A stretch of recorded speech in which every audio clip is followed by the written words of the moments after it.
Hello everyone, welcome to some more horrific news. Okay, nothing is sacred. Here we go. Christian Bale's iconic horror movie to get a reboot. Do you know what it is yet, kids? Fuck. Let's take a look at it. American Psycho, the 1991 novel by Bret Easton Ellis, is getting a new movie adaptation. The 1980s set horror follows an investment banker working on Wall Street who is secretly a serial killer. Famous for both its violence and its satirical take on yuppie culture, it was previously adapted in the year 2000, with Christian Bale playing the lead role of Patrick Bateman. Now, Deadline is reporting the studio Lionsgate is pursuing a new film version of the book, and Luca Guadagnino is in final negotiations to helm the project. Well, he can piss off. Guadagnino is no stranger to films with homoerotic undertones, having previously directed this year's horny tennis hit Challengers. He's also directed more explicitly gay material in Call Me By Your Name and the upcoming Queer. The latter film stars James Bond and Knives Out Daniel Craig as an expat who tries to dull his pain through casual sex and drugs, and ends up becoming obsessed with a younger man. Ahead of its release, critics got to see the film at the Venice Film Festival and review it. From the review posted so far, both the performances of leads Craig and Drew Starkey have been described as outstanding, while the plot's third act, Detour into the Jungle, have been quite divisive.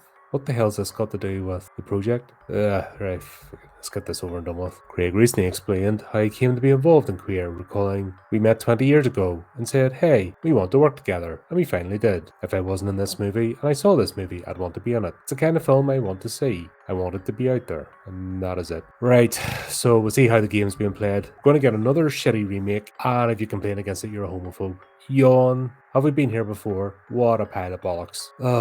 Hollywood is creatively bankrupt. All they're doing is regurgitating everything before. They've just absolute bunch of hacks. It's depressing at the moment, honestly. It's really difficult to get excited about movies. And for every one that might be alright, you've all this pile of shit. God, just leave American Psycho alone. It's a classic movie. It still holds up. Yeah, it's looking at a particular era snapshot, but still, it's relevant. What the hell's wrong with you? Just come up with new ideas. Did you learn nothing from American Psycho 2? That shitty sequels, etc. don't work? God, that film was terrible. But at least that was straight to DVD and disappear in the annals. If you aren't familiar with it, don't go looking for it. It's not worth your time. But bloody hell, what is wrong with these people? But you see, they've already got the right. That's the angle they're going at. So that's the excuse they're setting up for failure already. Like, you can see it coming, and you can see they've got the social media posts lined up and ready to go for anyone that even complains about it. So I'll probably get called a homophobe now for even mentioning it. But you know what? Fuck off. Honestly, don't care. This is a pile of shit. Another shitty remake just because they're out of ideas. They're parasites. Honestly,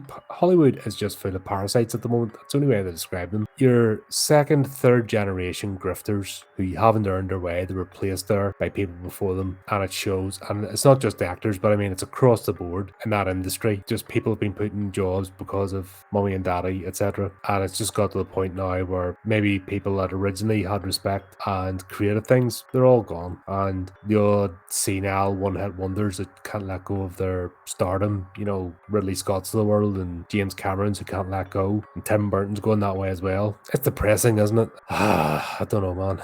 Sometimes I regret reading these articles out, but at least I read them so you don't have to. But there you go. Let me know what you think. And until next time, keep up to date with the channel, do the type of things, and remember to keep it creepy, keep it horrific.